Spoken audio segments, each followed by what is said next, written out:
Tuhan Yesus Kristus, kesempatan yang indah Tuhan berikan buat kita saat pagi ini untuk bersama-sama kita masuk dalam ibadah. Ya, senantiasa Tuhan menyertai kita. Haleluya, kita akan naikkan pujian sebelum kita mendengarkan sabda dari firman Tuhan. Biarlah kita angkat penyembahan kita untuk Tuhan, karena Dia adalah Allah yang layak kita sembah. Kita akan sama-sama menaikkan pujian ini. Haleluya.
terjadi di dunia ini,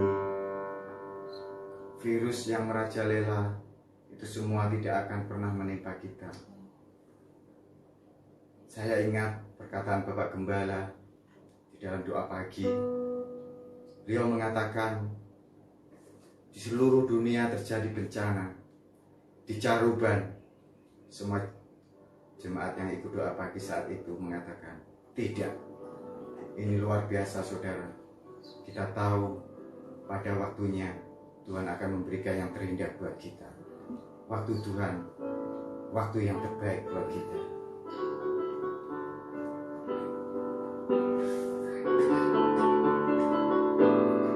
Bila Kau izinkan sesuatu terjadi, ku percaya semua untuk kebaikanku. Bila nanti telah tiba waktumu, ku percaya padamu memulihkan hidupku.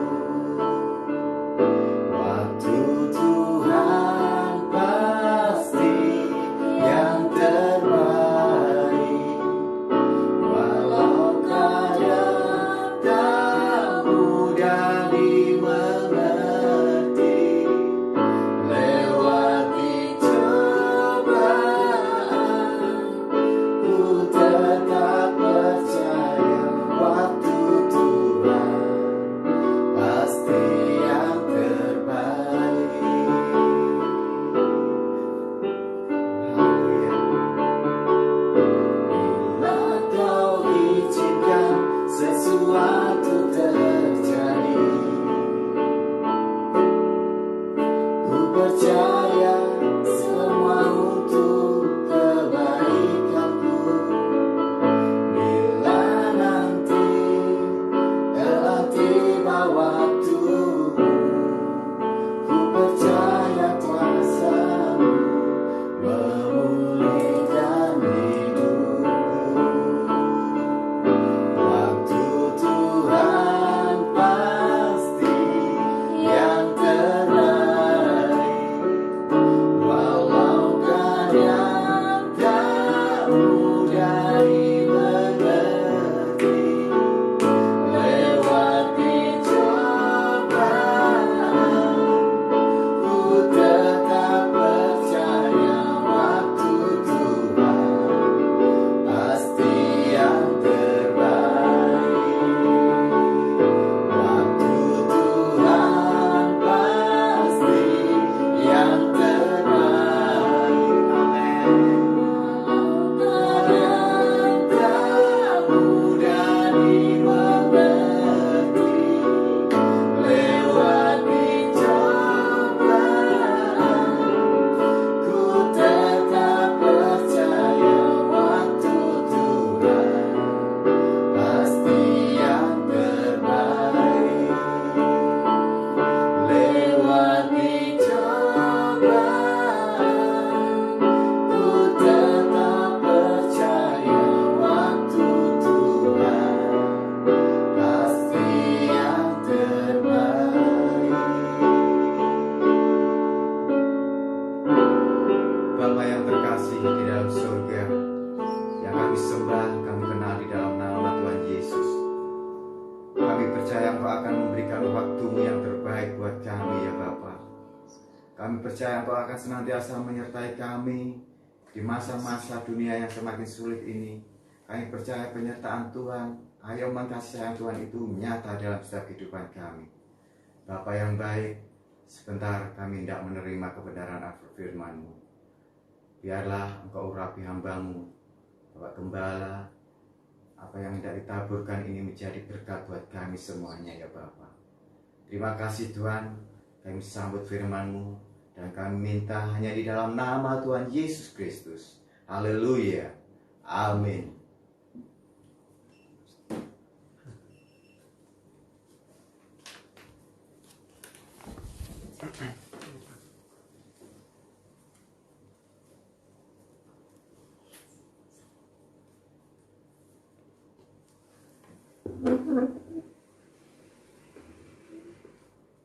Shalom, Shalom. selamat pagi.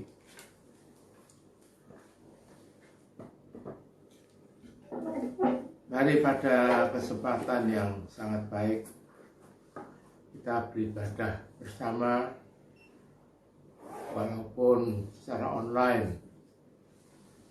Tapi kami percaya 2-3 orang berhimpun atas nama Tuhan. Tuhan ada di tengah-tengahnya.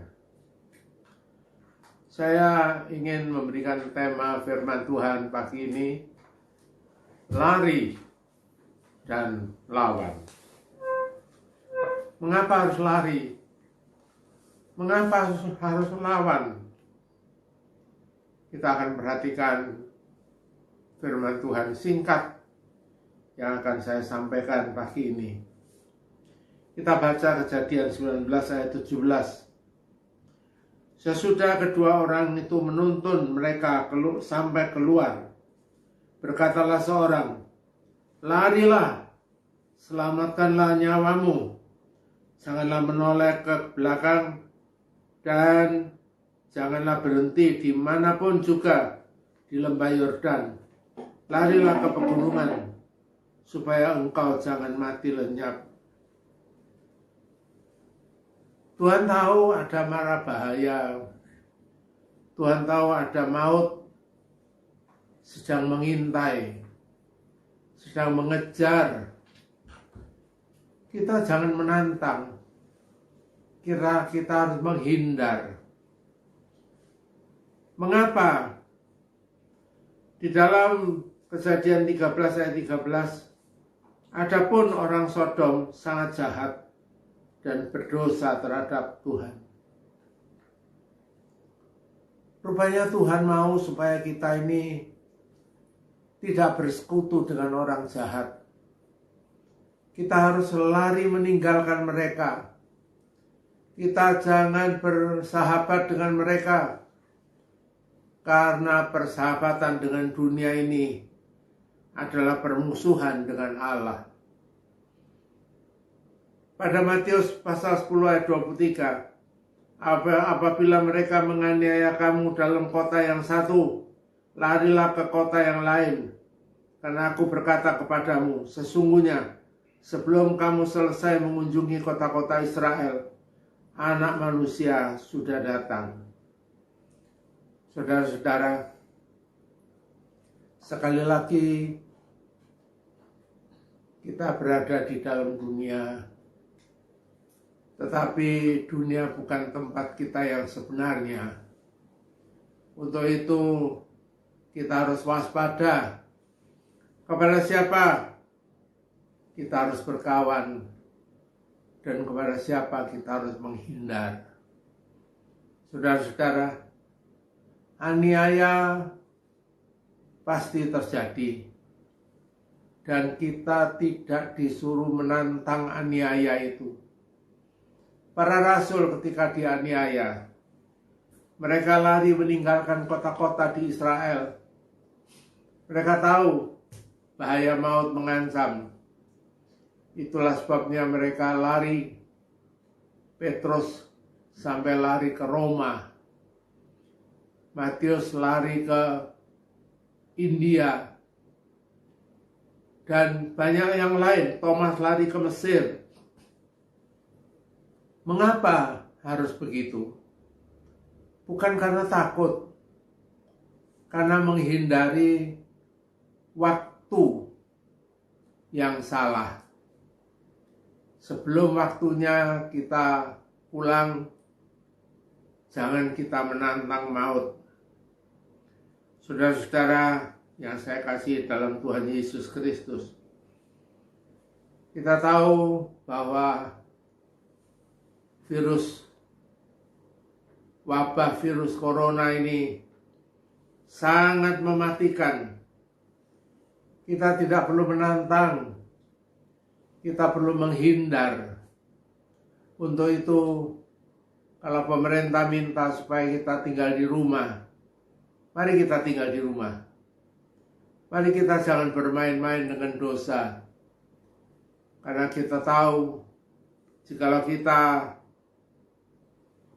melawan arus, maka kita menjadi korban. Ada banyak hamba Tuhan jadi korban. Ada banyak anak-anak Allah menjadi korban. Oleh karena mereka mempunyai iman yang salah. Iman tanpa hikmat. Tuhan mau supaya kita punya iman dan juga punya hikmat. Nah, sekarang yang kedua, mengapa tadi saya mengatakan bukan hanya lari tapi melawan? Loh, sepertinya kontradiksi. Yang satu Tuhan bilang lari dan yang lain Tuhan bilang lawan. Coba kita baca di dalam 1 Petrus pasal 5 ayat 8. Sadarlah dan berjaga-jagalah. Lawanmu si iblis berjalan keliling, sama seperti singa yang mengaum-ngaum dan mencari orang yang dapat ditelannya. Saudara-saudara, sekarang tadi Tuhan berkata tentang lari, menghindari orang-orang jahat, manusia-manusia yang jahat, wabah yang jahat. Nah, sekarang kita berhadapan dengan si jahat itu sendiri, yaitu iblis. Sekarang apa yang harus kita hadapi? Apa yang harus kita lakukan? Lawan dia. Lawan bukan dengan tenaga, bukan dengan kekuatan, tetapi lawan dengan imanmu yang teguh. Saudara-saudara, saya tahu iblis itu bermanifestasi sebagai ular dan juga bermanifestasi sebagai singa. Sebagai ular, dia nipu sana sini. Dia menyesatkan banyak orang. Hati-hati, jangan kita termasuk yang disesatkan. Hati-hati, karena penipuan itu ada di mana-mana. Dan kita harus benar-benar berani melawannya. Orang yang sungkan dan tidak berani melawan tipu muslihat iblis, akhirnya dia terjerumus di dalam penipuan itu dan dia menderita. Sekarang, apa yang harus kita lakukan? Kita melawan dengan iman. Apa maksudnya? Mari kita baca pada Efesus 6 ayat 13-18. Sebab itu ambillah seluruh perlengkapan senjata Allah, supaya kamu dapat mengadakan perlawanan pada hari yang jahat itu, dan tetap berdiri sesudah kamu menyelesaikan segala sesuatu. Jadi berdirilah tegap, berikat pinggangkan kebenaran dan berbaju sirakan keadilan. Kakimu berkasutkan kerelaan untuk memberitakan Injil damai sejahtera. Dalam segala keadaan pergunakanlah perisai iman, sebab dengan perisai itu kamu dapat memadamkan semua panah api dari si jahat, dan terimalah ketopong keselamatan dan pedang roh, yaitu firman Allah. Dalam segala doa dan permohonan, berdoalah setiap waktu di dalam roh, dan berjaga-jagalah di dalam doamu itu dengan permohonan yang tak putus-putusnya untuk segala orang kudus. Saudara-saudara, perlawanan kita kepada iblis bukan dengan kekuatan, bukan dengan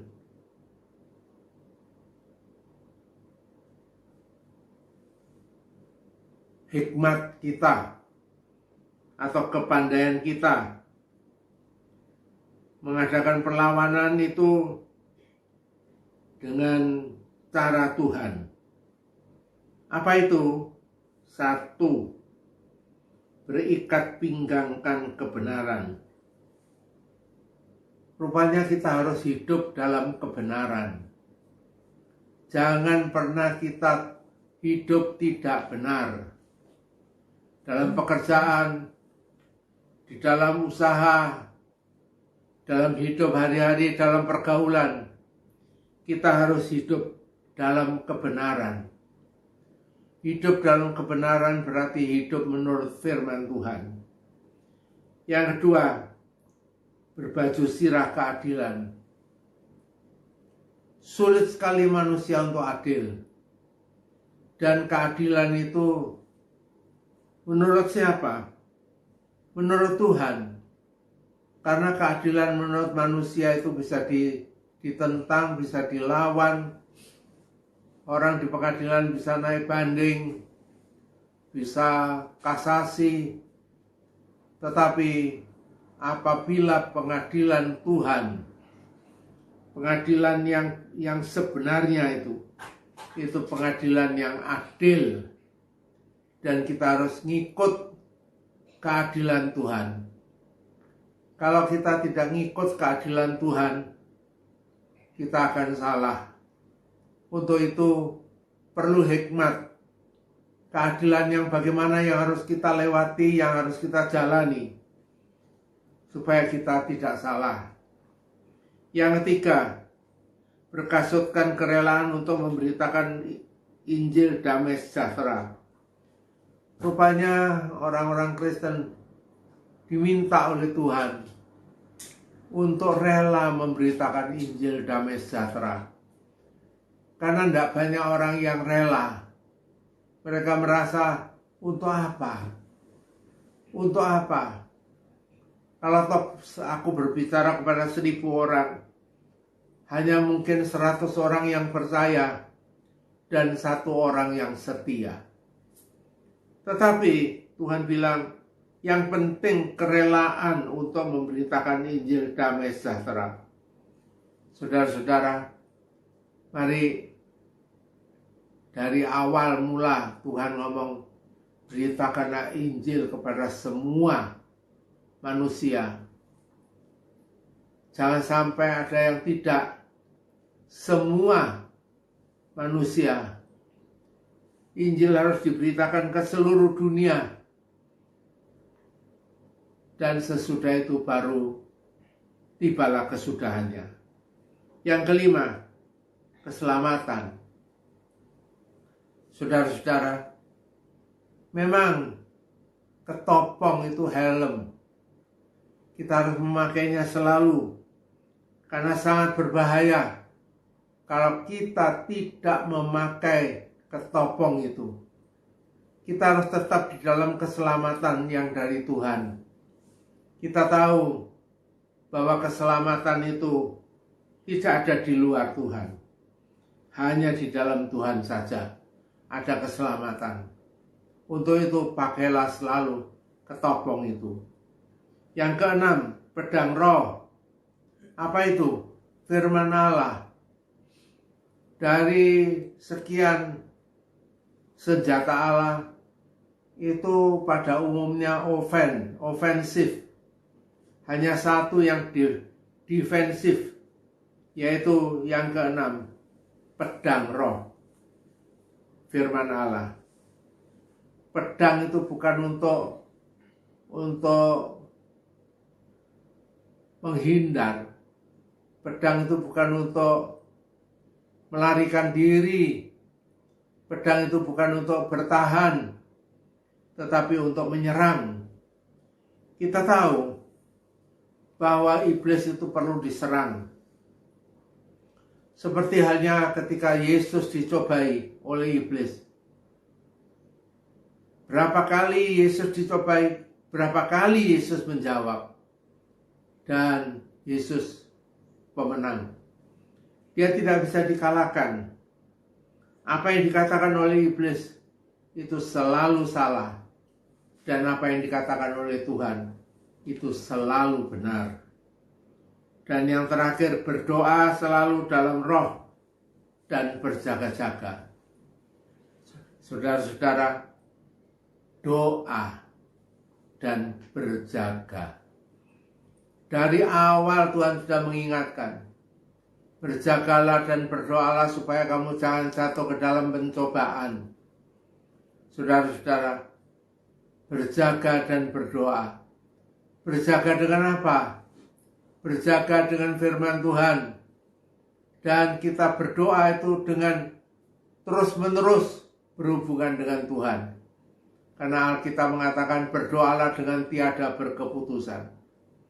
Saudara-saudara, saya berharap ada hal-hal yang perlu kita hindari, terutama orang-orang yang berada di hidup dalam kegelapan. Kita ini anak-anak terang. Terang dengan gelap tidak bisa berjodoh.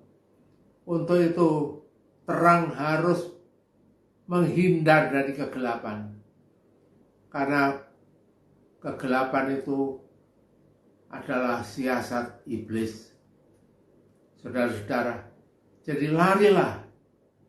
Dan tidak salah kalau kita lari. Meninggalkan orang-orang jahat, meninggalkan teman-teman yang jahat. Karena pengaruh jahat itu nanti akan sangat mempengaruhi kita. Sehingga kita ikut menjadi jahat. Dan yang kedua, yang terakhir adalah melawan.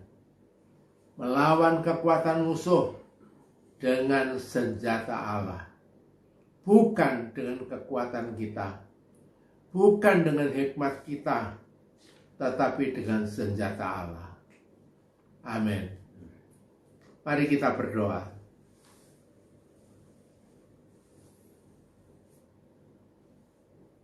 Tuhan Yesus, kami bersyukur firman-Mu mengingatkan lagi kepada kami supaya kami waspada, karena kami tahu di dalam dunia ada banyak sekali penyesatan, di dalam dunia ini ada banyak sekali penipuan. Tuhan, ajarilah kami untuk lari meninggalkan mereka, tidak bercampur baur dengan mereka, supaya kami tidak ikut disesatkan, tidak kena tipu daya mereka. Tuhan Yesus, dan Tuhan tolong kami, supaya kami tetap memiliki iman yang teguh, dan tetap mempunyai senjata Allah itu, untuk dapat melawan iblis. Karena iblis adalah musuh kami yang besar. Tuhan, kami harus menang, karena Engkau adalah pemenang itu.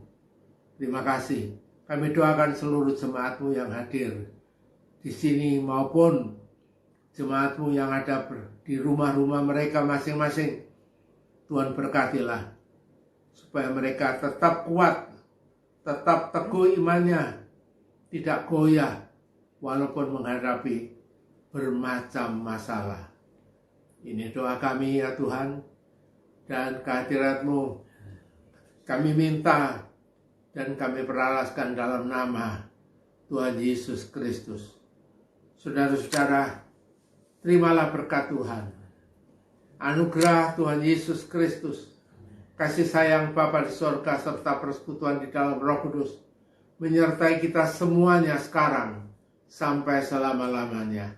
Yang percaya, yang diberkati Tuhan, dan yang siap memberkati orang lain, katakan bersama dengan iman. Amin.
Tuhan